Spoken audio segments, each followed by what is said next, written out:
Sir ತಮ್ಮ ಹೆಸರು? ರಮೇಶ್ ಅಂದ್ಬಿಟ್ಟು. ಎಷ್ಟು ವರ್ಷದಿಂದ ಇಲ್ಲಿಗೆ ಬರ್ತಾ ಇದ್ದೀರಿ ದೇವಸ್ಥಾನಕ್ಕೆ? ನಾನು 22 ವರ್ಷ ಆಯ್ತು ಈ ಏರಿಯಾಗೆ ಬಂದು. ನೀವು ಇಲ್ಲಿ ಬಂದ್ಮೇಲೆ ದೇವಸ್ಥಾನಕ್ಕೆ ಬಂದ್ಮೇಲೆ ಯಾವ ತರ ಇದ್ದೀರಿ? ನಿಮ್ಮ ಫ್ಯಾಮಿಲಿಯಲ್ಲಿ ಯಾವ ತರ ನಡೀತಾ ಇದೆ ಅಮ್ಮನ ಹತ್ರ ಬಂದ್ಮೇಲೆ? ಸರ್ ನಾವು 2003 ಬಂದಾಗ ಗಂಗಮ್ಮ ದೇವಿ ಅನ್ನೋದು ಸುಮ್ಮನೆ ಒಂದು ವಿಗ್ರಹ ಇತ್ತು, ದೊಡ್ಡ ಮೂರ್ತಿ ಇತ್ತು, ಸುತ್ತ ಮರ ಗಿಡಗಳಿತ್ತು. ಏನು ಅದಕ್ಕೆ ಒಂದು ಶೆಡ್ ಇರ್ಲಿಲ್ಲ, ಏನು ಯಾರೋ ಅಪರೂಪಕ್ಕೆ ಬರ್ತಿದ್ವಿ. ಇಲ್ಲಿ ಬಂದ್ಬೇಕು ಹೆದರ್ಕೊಳ್ತಿದ್ವಿ ಜನ ಬರ್ಲಿಕ್ಕೆ. ಈಗ ಈ ದೇವಸ್ಥಾನ ಹೆಂಗಾಗಿ ನಾವೊಂದು ಅವಾಗಿಂದ ನೋಡ್ತಾ ಇದೀವಿ.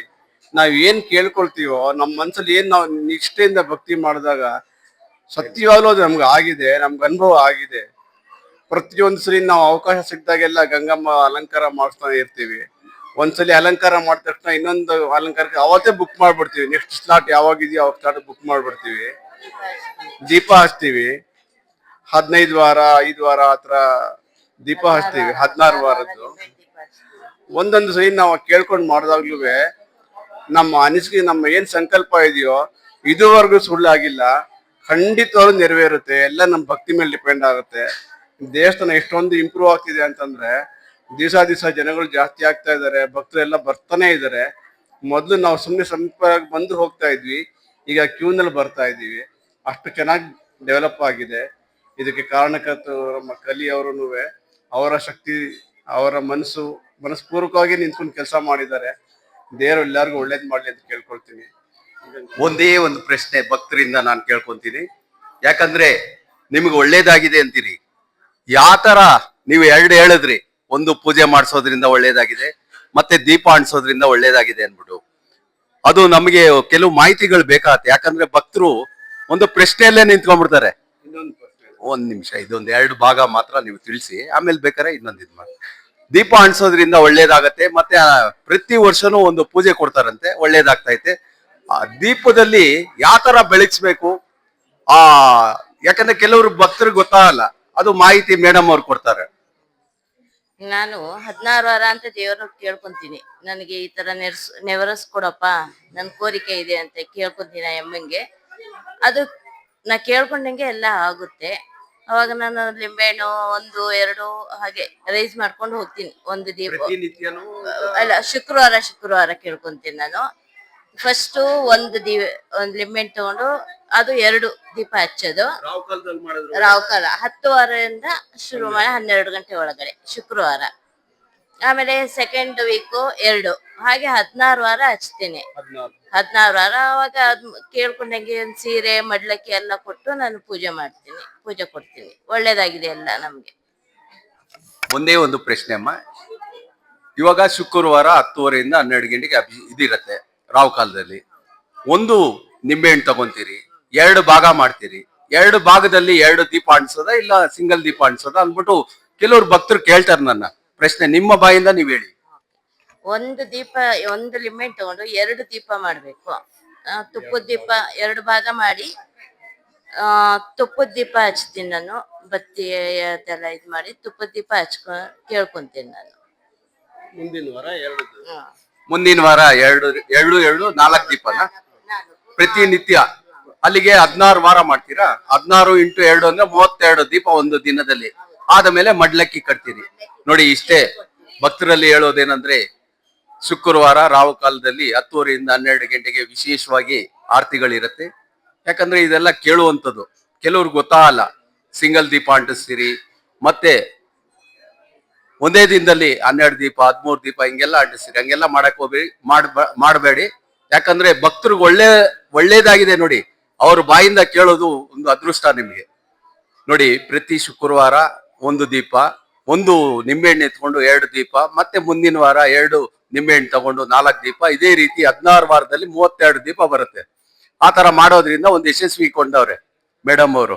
ಮತ್ತೆ ಅಲಂಕಾರ ಮಾಡಿಸೋದ್ರಿಂದ ಏನಾಗಿದೆ ಸಾರಲ್ಲಿ ಕೇಳ್ತಾ ಇದ್ದೀನಿ.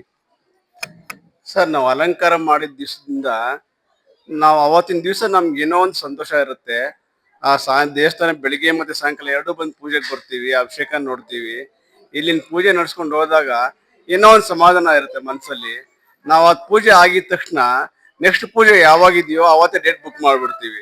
ಯಾವಾಗ ಅಂದ್ರೆ ಡೇಟ್ ಹೇಳಲ್ಲ, ಅವ್ರಿಗೆ ಕೊಟ್ಬಿಡ್ತೀವಿ. ಯಾವ ಡೇಟ್ ಇದೆಯೋ ಆ ಡೇಟ್ ಕೊಟ್ಬಿಡಿ, ನಮ್ಗೊಂದು ಡೇಟು ಅಂತ. ಪ್ರತಿ ಸಲಿನೂ ಯಾವ್ದಾವ್ದೋ ಒಂದು ಅಲಂಕಾರ ನಮ್ಗೆ ಸಂತೋಷವಾಗಿ ಏನ್ ಮನ್ಸುತ್ತೋ ಅದನ್ನ ಅಲಂಕಾರ ಮಾಡಿಸ್ಕೊಳ್ತೀವಿ. ನಾವೀಗ ನಮ್ಮಲ್ಲಿ ಪುಟ್ಲೂರಮ್ಮ ಅಲಂಕಾರ ಅಂತ ಮಾಡ್ಸಿದ್ವಿ. ಆ ಪುಟ್ಲೂರಮ್ಮ ದೇವಿ ಅಲಂಕಾರ ಮಾಡಿದಾಗ ಅದರಿಂದ ನಾವ್ ಏನ್ ಕೇಳ್ಕೊಂಡಿದ್ದೋ ಅದ್ರ ಪ್ರಕಾರ ನಮ್ಗೆ ಆಯ್ತು, ಅದ್ರ ಪ್ರಕಾರ ನಾವು ನಡ್ಕೊಳ್ತಾ ಇದ್ದೀವಿ.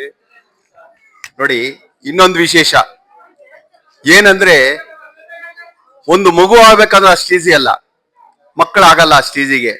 ಎಲ್ಲೆಲ್ಲೋ ಡಾಕ್ಟರ್ಗಳ ಹತ್ರ ಹೋಗ್ತೀರಿ, ಮಕ್ಕಳೇ ಆಗಲ್ಲ.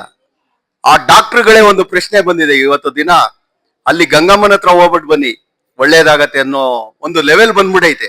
ನಾನೇ ಸುಮಾರು ಒಂದು 5ರಿಂದ 6 ಡಾಕ್ಟರ್ ಬರ್ತಾರೆ ಇಲ್ಲಿಗೆ, ಅವರಲ್ಲಿ ಕೇಳ್ಕೊಂಡಿದ್ದೆ.